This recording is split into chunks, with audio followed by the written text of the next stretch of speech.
It's Wednesday, the 23rd of July. I want to welcome everybody to the committee hearing this morning. I'm joined today by my colleague Ed Reyes. At this juncture, we do not have a quorum, but we will proceed. We have 7 items on today's agenda, 2 of which I think are discussion items. So with that said, Mr. City Attorney, what we're going to do at this point is move forward. All of the action we take will be a communique from the chair. Hey, Sergeant, do me a favor. Let me hear you go, shh, one more time. One more time. All right. He is a true professional. Anyway, with that said, Ms. Barclay, if we could read item 1. Meg Barclay with the CLA's office. Item 1 is reports from the Community Redevelopment Agency and the City Administrative Officer relative to establishing a pre-qualified pool of arts organizations for the Mid-City Arts Retention Program. All right, then, without objection, we'll adopt the CAO report on item 1. Again, every action we take will be communique from the chair until we get a quorum. Item 2. Item 2 are reports from the CRA and the CAO relative to a loan agreement with the Downtown Women's Center. Okay, then on item 2, again, we will adopt the CAO report. I believe Mr. Reyes may have a question or so on item 3, so if we could go to item 4. Item 4 is a motion, Alarcon Garcetti, relative to the feasibility of issuing $100 million in taxable mortgage revenue bonds to assist homeowners to refinance their mortgages. Okay, what do you recommend, Ms. Barclay, I do on this one? We recommend approval of the motion. Mr. City Clerk, do you concur? Sir, we do. All right then. Okay, then we'll adopt the motion and ask the CAO to report back in 30 days per Meg, so let it be written, so let it be done, okay? Item 5. Item 5 is a report from the Community Development Department and the CAO relative to a loan contract for the Avalon Park Plaza project. Okay, then on item 5, we'll adopt the CAO report. That brings us to item 6. Item 6 is a report from CDD and a resolution relative to the issuance of tax-exempt revenue bonds to benefit Lycée International de Los Angeles in order to refinance the acquisition and renovation of educational facilities. Okay, and then we will adopt on item 6 the CAO's report. Again, just for the record, Mr. City Attorney, all of these actions will be deemed communiques from the chair. That brings us to item 3. Ms. Barclay, if you could read item 3, and would the appropriate department people get ready to come forward to the hot seats on item 3. Item 3 is reports from the CRA and the CLA relative to an amendment to the Blossom Plaza funding agreement for the development of the Blossom Plaza mixed-use project. Okay, Mr. Reyes, would you like a report, or do you want to just go directly into your questioning? Let's just go right into the questions, and in that process we can hear more about the project. Go right ahead. Elements of they might have in the report. I understand there's an extensive CRA session on this item. I just want to understand, in terms of the board's action to cap the developer's rate of return, to ensure that unexpected profits are used to reduce the amount of funds lent by the agency. Can you elaborate on the action that was taken? Can you speak to what action was taken by the CRA when they worked this particular element of the project? So the CRA board, in hoping to help move the project forward, but listening to the concerns that were raised on the developer making an incredible amount of money on this project, try to find a balance between what their performa showed and when it was reasonable to assume that there be funds, so that the agency funds still move in and subsidize the project as was originally contemplated a year and a half ago. Those monies still stay into the project and still help the developer leverage their funding in order for them to get their financing. If in the process over time the developer winds up making a lot of money on the project, then the CRA subsidy in the project can be reduced by the amount of increase that they are over 10% return. So the project is still feasible, it's still desirable by the developer and the city. It's just that percentage that was put out there that was raised in terms of its questionable return. Right. Given the surprise we had in terms of how high was the figure that was made public through other presentations, correct? Correct.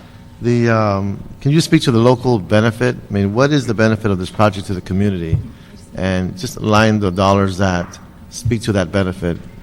Could you elaborate on that? The project is extremely beneficial to the community. First is taking a vacant parcel that has been vacant for over 8 years and connecting. The majority of business in Chinatown takes place along Broadway and Hill. The Gold Line station stops in Chinatown at College and North Spring, and it is not connected to the business section of Chinatown. So what this project will do, and besides reusing this space, will be able to bridge that connection between the Gold Line station and Broadway, thus helping the rest of the community. The development itself also includes on the lower levels a city participation in a parking garage for use for those Gold Line station users, as well as a variety of different kinds of transit assistance, a bike station, including a bike repairs facility, places for taxis, places for buses to have layover, a lot of different things that make that site more usable as a transit hub for the city. It is also building 262 apartments in Chinatown, in an area that does not have very many market rate units, so helping bring market rate units into the area, as well as 20% of those units will now be affordable to low-income individuals. There's also a lot of community benefits that relate to jobs, because this project also has a job creation component for both the retail, so that long-term jobs as well. There's also, at John Wickham with CLA, there's also a cultural plaza that is the link between Broadway and the Gold Line station, so there will be a space for public events and facilities and activities, something that the Chinatown community has been asking for vehemently for a number of years.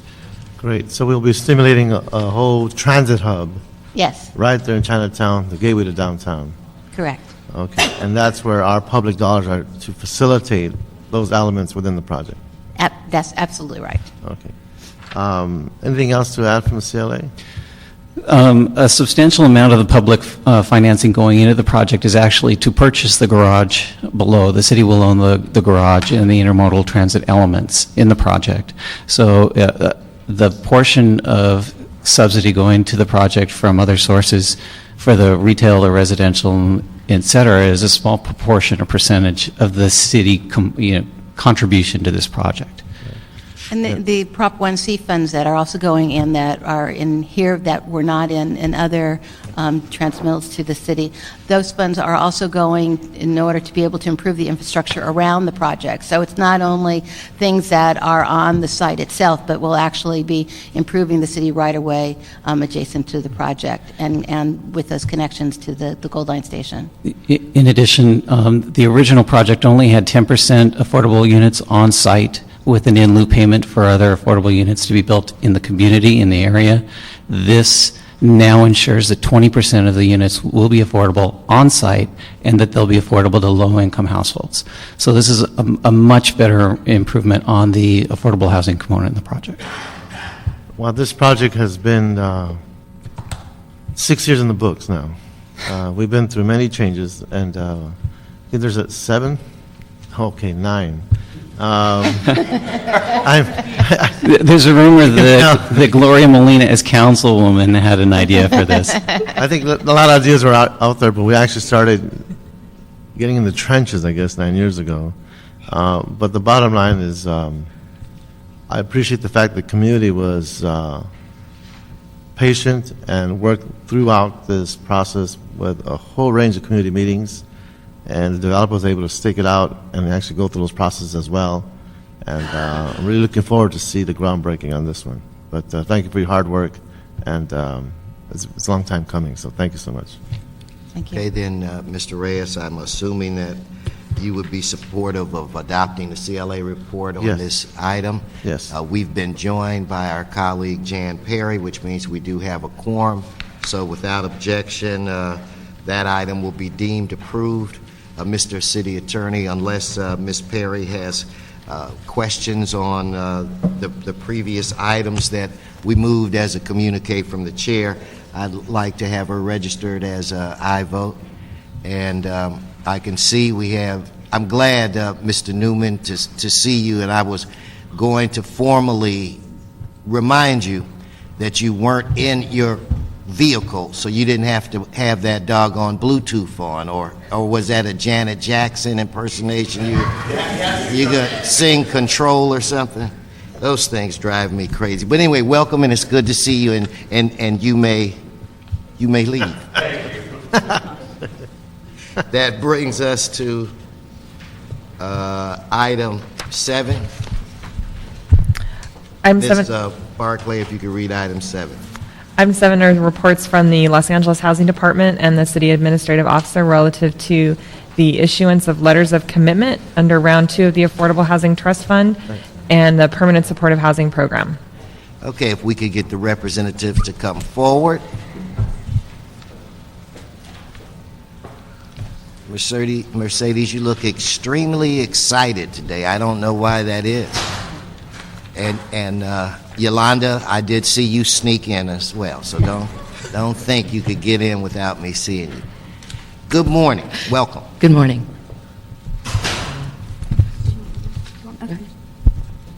Good morning, Angelica Samayoa with the CAO's office. I will try to do a brief, because my briefing notes are 2 pages. I don't think you want that version of it. But the approval of the CAO report would basically concur with the LA Housing Department's recommendations to issue letters of commitment for the Affordable Housing Trust Fund Round 2 Notice of Funding Availability for 2008 totaling $24.6 million, and the 2008 Permanent Supportive Housing Program totaling $20.1 million. All awards are conditional because the project sponsors must apply for and receive full amounts as requested from other leveraging sources such as the state and possibly county funds in the next available funding rounds for 2008 and receive the full amount requested. Approval is also recommended to allow the department to negotiate and execute appropriate agreements. And there's also a couple of other things. LAHC would also be authorized to amend previously awarded loan agreements to incorporate LA Department of Water and Power amounts of $200,000 per project and various other controller instructions necessary to implement certain technical adjustments affecting projects. There is no general fund impact. The recommendations comply with the city financial policies because previously approved dedicated affordable housing trust funds sources will fully fund the NOFA commitments for these 2 projects. I think in terms of detail, if you have any questions, I'd be happy to answer them. And I'll turn it over to the department or to you. I have some questions when they're done. Okay, so who wants to go next? I have the pleasure of going first today with my staff. Before we begin, I really want to commend the Housing Department staff. We're breaking records. If you pass this today and it's approved by the City Council, we're breaking records today. Assuming this passes, we will actually be at a total of $2.3 billion in total development cost from 2003 to the present. We will have broken a record, and we will be at 7,183 units financed.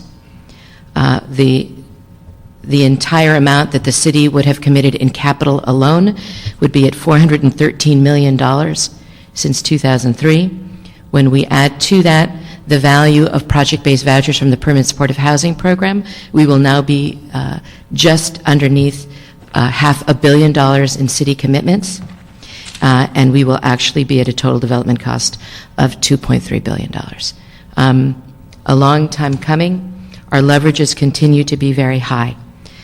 We have now, I think it is probably more appropriate to describe the business we run in affordable housing as that we have very much helped create an industry. With that come other responsibilities. There are now wholesale organizations, for-profits and nonprofits, banking sector, escrow companies, appraisers, that have a complete business unit set aside to the development and affordable housing because of these funding levels. To give you a sense of how strong the industry is, in this last round, we received, just in the trust fund, not the permanent supportive housing program, just in the trust fund, 31 projects in this one round. That actually equals the number for the total year of 2003. So in this one round, 31 projects asking commitments for 1,874 units. That translates into being oversubscribed at a rate of 5.7 to 1. So good news and bad news because our funding has gone down, but it gives you a sense of what the capacity now is in our city to meet the crisis. The for-profits and nonprofits have really met the challenge. They can really get this done.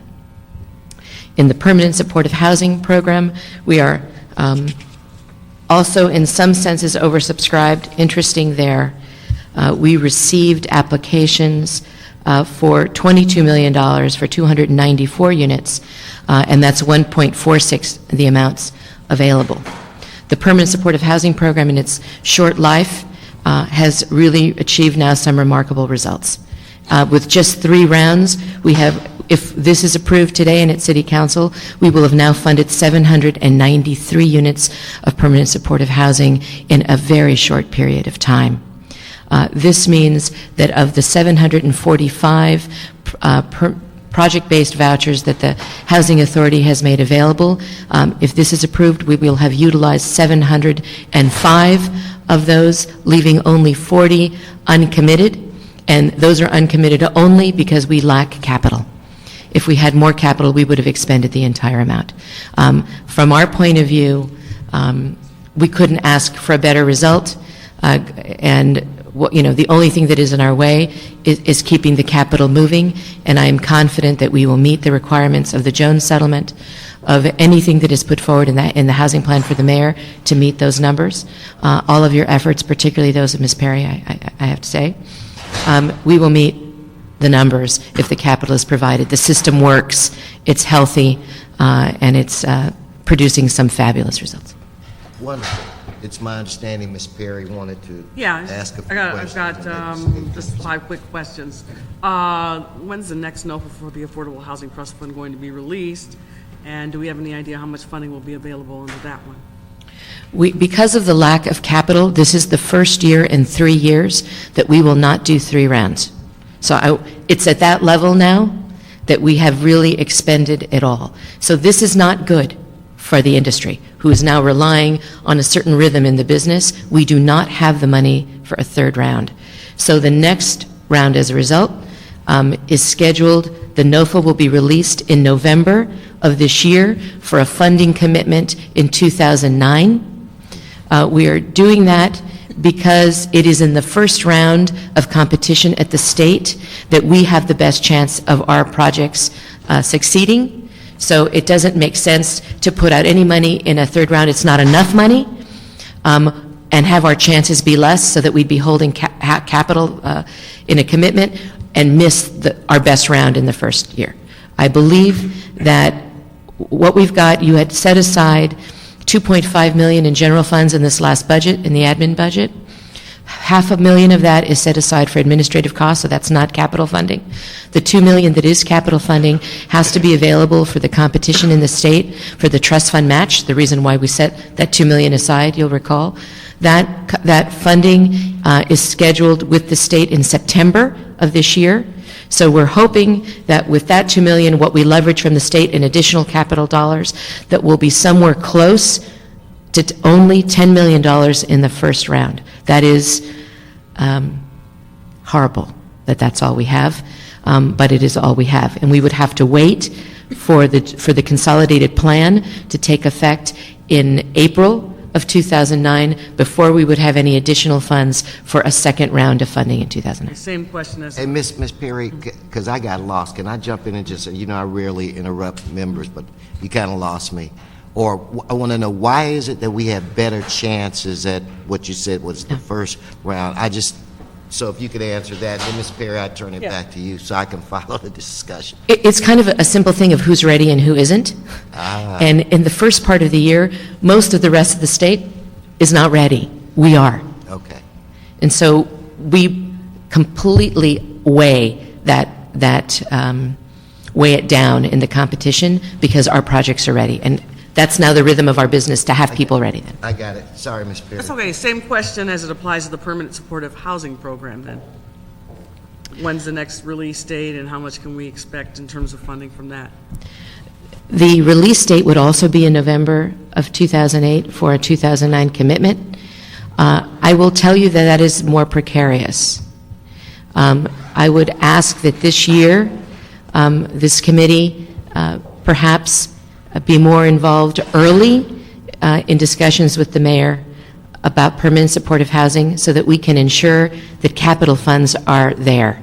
We are down in capital on the permanent supportive housing program. And I'm not sure how much will be. I mean, I want to be honest with you, I don't know. We have a balance right now of just about 1.2 million that is unrestricted capital. The rest are dollars that are attached to DWP that are not free capital. They have to augment the other that we have. So I can't tell you with any certainty where we are there. Okay. Just 3 more quick questions. Go right ahead. I think we all know that it's critical that HACLA allocate vouchers to projects funded through the permanent supportive housing program. Now, do we have an ongoing commitment from HACLA to do that? Not a legal ongoing commitment. What there is, pardon me, what there is certainly is a discussion amongst agencies and the mayor's office that the director of HECLA is committed to request 300 vouchers a year from his commission, but the commission must vote every year. So we have now expended their commitment for this year. They would have to come back and reauthorize a new commitment of 300 vouchers, So then- or whatever the number is. So then the commitment, there is no commitment for the next NOFA that will come out in November? No, there is not. Okay. I'm also concerned about projects being built in Skid Row, in that they're getting points deducted from their application within the permanent supportive housing program. Now, you may remember the Jones settlement and the city's commitment to build 1,200 new units of permanent supportive housing. Is there a way we can amend the November NOFA to include language that is not punitive or causes Skid Row projects to get points deducted? You all, let me explain where we are, and I think you all would probably better able to respond to that question about what you can do, because it really lies with the council. But this is that when the HACLA Commission voted to authorize the expenditure of 300 vouchers for this year, they added on some policy restrictions. And the restrictions are that there is a preference for deals that come forward outside of Skid Row. So there is an incentive for projects outside of Skid Row. So when all things are equally weighed, projects in Skid Row are disadvantaged. There is also bonus points that are awarded for deals for transition-age youth and families that consist of 1, 2, or more bedrooms. So there is an advantage given in the HACLA system for family units, which we know we're not building in Skid Row. Right? So there's a disadvantage there for Skid Row units. In addition, the HACLA Commission also set a floor that 18% of the vouchers had to be used for homeless families and transition-age youth. How do the Housing Department was not in favor of those restrictions, obviously, from our point of view. We're cognizant of Jones. We're cognizant of our responsibility there to balance it out. That is what the commission decided. So I would imagine that between the city attorney and you all, Figure it out. how do you reverse that? I don't know. All right, and my last question is, it's my understanding the city of Los Angeles is receiving a lower amount per unit from state tax credits as compared to cities like San Francisco, because the unit cost is being calculated by using land values from Los Angeles County instead of using land values solely from within the city. Do you have any suggestions as to how we could remedy this? And would it help if the city received its own tax credit allocation? Councilwoman, you never fail to surprise me with the level of detail that you know. Yes, you're right. That is true. That is how land values are calculated. And as a result of that, yes, we are prejudiced in the competition. You're right about that. The entire tax credit system statewide is designed on a county, right, on a county by county basis. So San Francisco, being a city and a county, absolutely has an advantage over us in deciding all kinds of things. Well, they're city and county. Right, so they're helped in lots of ways. So that we're not is a prejudice to us, and that we're the big Megillah in this county, it actually prejudices us because of the very different scales of everything that we do. Ultimately, I believe that the only way to remedy it is to pursue at least some portion of a tax credit allocation to be apportioned to the city of Los Angeles itself. Otherwise, it will be very difficult for us to continue, particularly as we face the good things that we're doing across the city, whether it's community plans being put into place, whether it's the Expo line being built and the Gold line being built. As the city takes more of its fate into its own hands about what the city will look like in the next 100 years, it is very important that all of the funding sources that we have support that. And that is one of the issues with tax credits. That is one way in terms of what we get for it, but also it has everything to do with where we feel we need to place housing. And so ultimately, we have to go for some allocation of our own. Mr. Reyes, did you have anything? Okay, Ms. Barclay, is there anything, any amendments to this, or can we just move forward and adopt the CAO report? Yeah, I believe the recommendation is to adopt the CAO report. Okay, then without objection, we will adopt the CAO report. Makaria, welcome back. I hope you had a good trip, and maybe when you're in council, you can give me the skivvy on how Mr. Smith behaved. Okay, is there any more business before this committee? Please. Yeah, no, sir. Then this committee's adjourned. Thank you. All righty then. Distracted me. Got it wrong. Very funny.